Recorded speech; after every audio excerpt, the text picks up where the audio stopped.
What's up guys, this is Chris here, and today we're going to be doing a weird video. I'm going to try something new here, and we're going to be doing a versus, except for it's going to be a big versus. So today I'm going to take the venerable Fat Baby, one of my OG carry guns, and I'm going to compare it to pretty much every carry gun on the market. Nah, I'm just kidding, just all the semi-auto 9mm. And today we're going to be talking about the pros and the cons of the Glock 26, why it's probably still relevant, we'll talk about that, and why you might want it versus a whole bunch of other guns. But before we do that, I want to mention my patron supporters. Thank you guys very much. It's because of you guys we have the Glock 26. I bought it with the Patreon dollars, and I really appreciate that. I also bought a bunch of the other guns, so if you want to sign up for Patreon and support the channel, I'd really appreciate it. Just go down to the link in the description below and hit it, and it'll bring it right to it. Also in that description is a link to a local shelter named Iowa. It's the YSS. Those kids could really use your help. It's a youth shelter named Iowa, and I'd really appreciate if you go down to the description, click the link, bring it right to the donate page, you can donate. Now, the Glock 26, what is it? Well, first off, it's one of the highest sold firearms of all time. It was, for a long period of time, the smallest pistol in Glock's inventory. It is a striker-fired polymer frame pistol with a 3-inch barrel, and it takes a flush fit 10-round magazine, 12-round magazine, 15-round magazine, 17-round magazine, pretty much whatever Glock mag you want to put in there, but the flush fit guy, the little baby, is a 10-round mag. And that's generally what most people carry, because if you carry a Glock 26, you're doing it for size and weight issues, and so you're probably going to use a small magazine. This is actually a Gen 5, however this one did not come optics ready. We have a set of polymer sights that Glock has had since the Stone Age, since before pistols were even invented. These sights were laying around somewhere. Gaston Glock found them and he hammered these fuckers in there, and they've been in there ever since. We have slide serrations on the front now. Took Glock 20 years to do that, but I do appreciate that. We have a striker fired trigger with a trigger safety on it. We have ambi slide lock on either side. We have the standard magazine release. And then it comes with 2 magazines and a few back straps, all for the low price of somewhere between $550 and $650, sometimes $700, depending on where you find it. If you're watching this video and you're not in Iowa, the prices are not applicable to you, although they're going to be pretty close. So one of the things that the Glock has going for it is it has a tremendous track record. These guns have been used in law enforcement and military use for a very, very long time, several decades. As a matter of fact, the Glock 26 is a very common gun for undercover officers to use. The reason for that is sometimes they fit in standard holsters, although not often, but they do have the same ergonomics and the same magazine compatibility as standard Glock 19 or Glock 17s, which are the most popular pistol in law enforcement. And they're one of, if not the highest sold pistol of all time, the Glock 19 and Glock 17 are. So it just makes sense that many law enforcement agencies and civilians would carry this for their deep cover pistol. I think it makes a great concealed carry pistol. Personally, I carried this for quite a few years. Not this one. This one's brand new. I bought this for the video. But I did carry an OD green Gen 4, I believe, for a long period of time. I think we maybe even have a video on it. If not, we do have a video on the Gen 5. I go through Glocks like crazy. So the reason why you would get this, A, is track record, B, is reliability. They are extremely reliable. Glocks are known for being some of the most reliable pistols in the world. Every person in the industry I've ever talked to, if you ask them their top 5 most reliable guns, a Glock's on the list. Kind of end discussion there. Third thing, they are fast and accurate. Despite popular opinion, the trigger isn't the greatest, but the recoil control on a Glock is tremendous. You have to break your grip over a little bit more to use them. The grip angle is certainly going to be different than a standard pistol, although it does enhance your recoil control a little bit, in my opinion, and you have a tendency to shoot them a little bit faster, at least up close. With a subcompact, that is a good thing. 3-inch barrel is pretty standard for a subcompact. You get enough for most expansion on hollow points, which you will definitely have to check, and they do make hollow points specifically for shorter barrels. Lately I've been carrying the Sig Elite Defense, big fan of those, so if you're interested.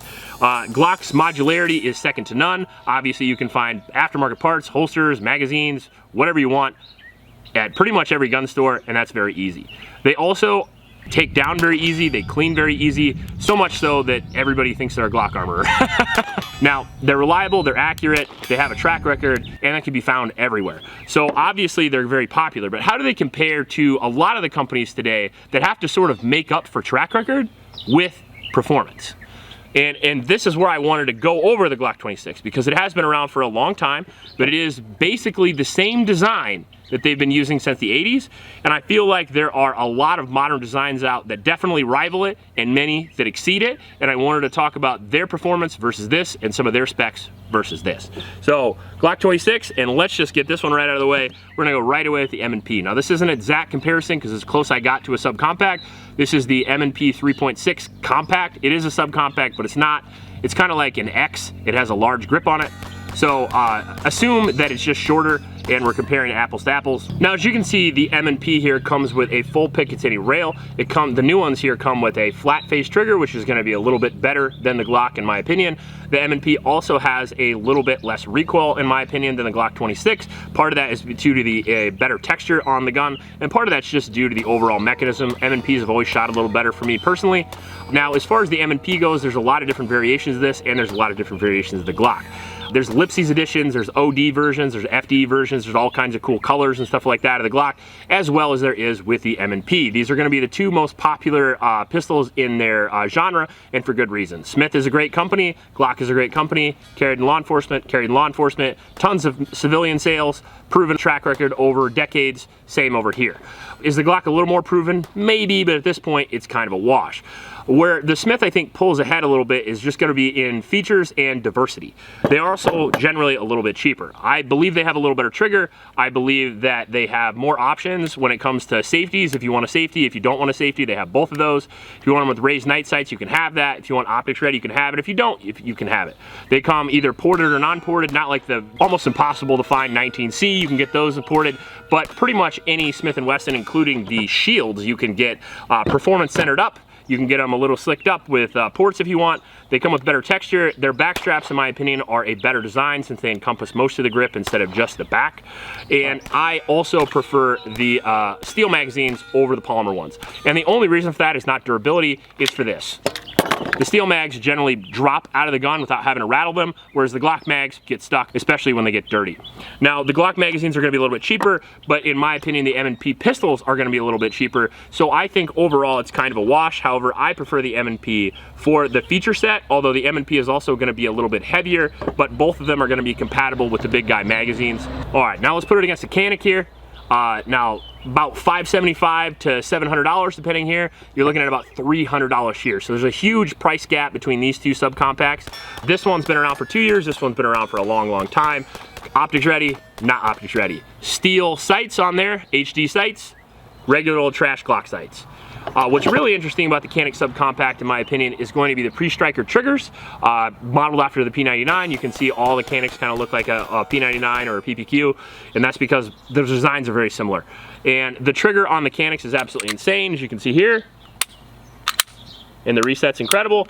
You're looking about half poundage on the trigger here versus here. Now, what does that give you? Well, it just gives you easier accuracy, in my opinion, because you have less to pull without pulling the sights off center, and it has a little bit better reset, so you get a little bit quicker return on the trigger, so you get a little bit quicker rapid fire. Both are about the same weight. Both can accept large magazines, so you get a 10 in this, you get a 17 in this, same with this. Holster options are gonna be much more available for the Glock than they are for this, so if you're looking to get into the gun store and get out in the same day, Glock's gonna be your option. This one you're probably gonna have to order a holster or just get lucky. This one comes two-tone with the Cerakote, looks very nice. This one has full ambi controls, just like the Glock does. However, this one has a sort of extended magazine release, which I like better. Both of them have the back straps. Both of them are polymer frame striker fired triggers. All these are gonna be polymer frame striker fired guns, unless I tell you different. Now, same barrel length, same weight, same capacity on both of these. However, you're gonna get a better trigger on this one. You're gonna get it for half the price, but you are not gonna get the military track record of the Glock with the TP9, and you're also not gonna be able to get as many accessories, although Canik is starting to move up in the world as far as that goes. CZ P10S. So now both of these are similar in size, although the P10 is certainly a little bit bigger gun. Now you can see here the P10S has a little bit longer barrel, and the slide itself is going to be a little bit longer. Now part of that is because they have a little bit long back end on the CZ P10S. Their back end of the pistol kind of looks like a head of an alien from the movie Aliens, which is kind of fun. Part of that is due to getting your hand way up into the gun, and that's why this gun has very little recoil, in my personal opinion. Out of all these guns that I'm gonna show you here, I shoot this one the fastest. Very light slide mass, very light trigger as well. The triggers on these are real good, and the reset on this is outstanding. It really wants to force your finger out, and that allows you to get very rapid follow-up shots. We also have an accessory rail on this. We don't on the Glock. We have a better trigger on this, and we certainly have a much better trigger undercut with a much more comfortable grip in my personal opinion. And then also we do have better texture on the P10 as well. Along with ambi controls, just like the Glock, we do have the same Glock takedown as well, and then we do have memory pads for your thumb there if you so choose. Sights on this are going to be steel out of the box, 3-dot, which is very, very nice. I don't know if these are night sights or glow in the dark, I can't remember, but you're looking at about $350, $400 for this pistol, and again, $550 to $600 for this pistol. So as you can see here, a lot of these guns give you the same capacity, same size to weight ratio, same performance, better features, but they give it to you for a less cost. FNS. So this guy's a guy we just shot on the channel, and I have very little experience with this, but this is a 24-ounce pistol, which is going to be just a little bit heavier than the Glock 26 at around, I think, 21. The barrel length on this is 3.6 versus the standard 3-inch. So easier to conceal, lighter weight, easier to carry. This is gonna have a little bit less recoil. It's gonna have a little bit more velocity because it has half an inch more. Your girlfriend will like that. Also, it does expand the hollow points a little bit better, more velocity, faster the projectile's going. Generally, the more open that beautiful death flower does. So on the trigger here, it's in a pretty good trigger. It's like a dual trigger, the half-ass trigger. Trigger safety based on just it breaking and then allowing it to fire. I don't love these, although on the FN, this is done very well. We have a lot better texture than the Glock. We have an ambi magazine release and ambi slide release right out of the box. We have steel true glow sights with an HD front. We have slide serrations, and we have this cool FDE color.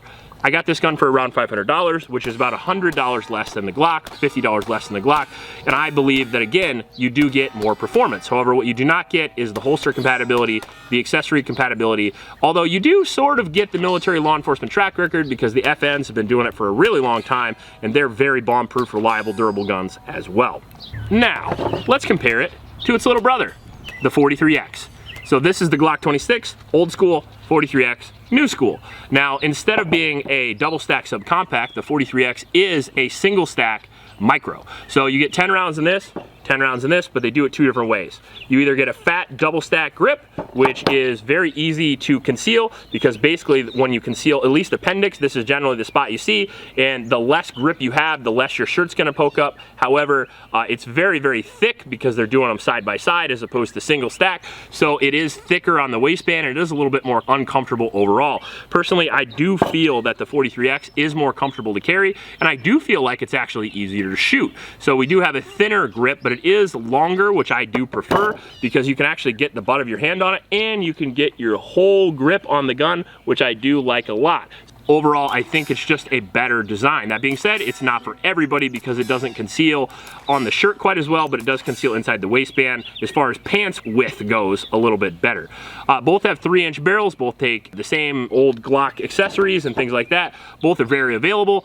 This, I believe, was the highest selling pistol of 2022, so holsters and accessories will be very available for this as well.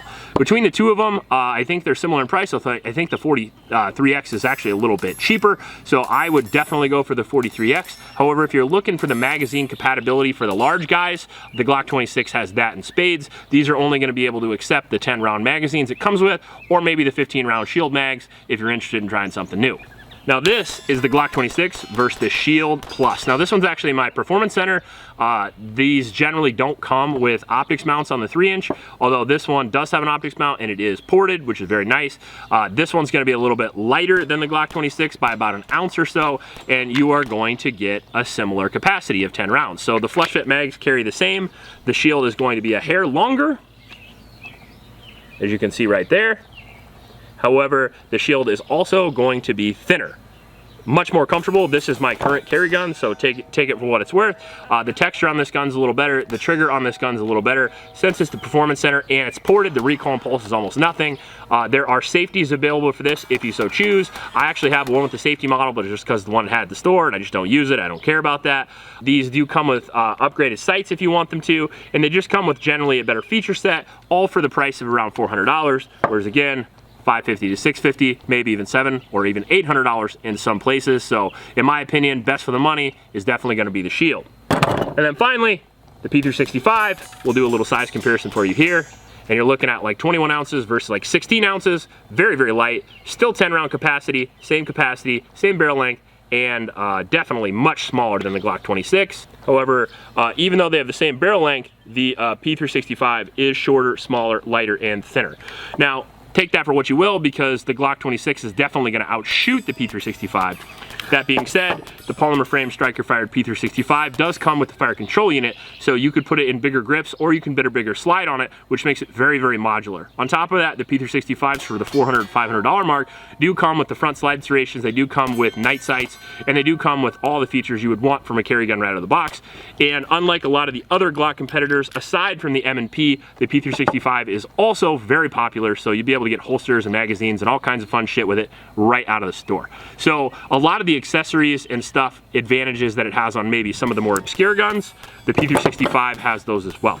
So out of all these, you get to choose which one you like, and I would recommend going to the gun store and fondling these, but if you're just picking based off specs, it's hard not to go with guns like the M&P Shield because they're so cheap and they have so many features and they still perform really well.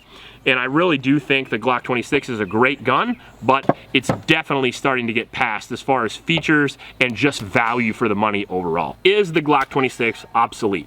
No, because in my opinion, obsolete means so much worse than guns that you wouldn't even buy it. It does have its value in the fact that it still takes the larger magazines, and since the 19 and the 17 are so popular, most people do own those and they do have a lot of Glock magazines, and if you want that magazine compatibility, but you want a smaller carry gun, I think the 26 is a great gun.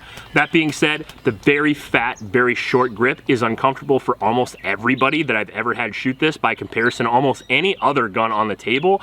And I think for the price, for the shitty sights, for the lack of the optics mount, for the pretty rough trigger that you get, I really do believe there are so many better options on the market for so much cheaper that I think in today's market in 2023, unless you're a big Glock guy, unless your law enforcement agency only wants you to carry Glock, unless you have a lot of magazines, unless you have a lot of trigger time on the Glock, I really would look elsewhere. So I wanted to do this, and I thought about doing this with the 19 and some compacts as well. If you want to see this video again, or you never want to see this shit again, let me know in the comment section below. And if you do want to see it, let me know what guns you want compared. If you like this video, please like and subscribe. Please support your local homeless shelters, and remember to recycle. I'll check you later. And then one final thing, I do want to mention that if some of the specs and like stats are off, it's because I did this all based on memory. I just brought all these guns out here and I just rambled for 20 minutes, so Google exists.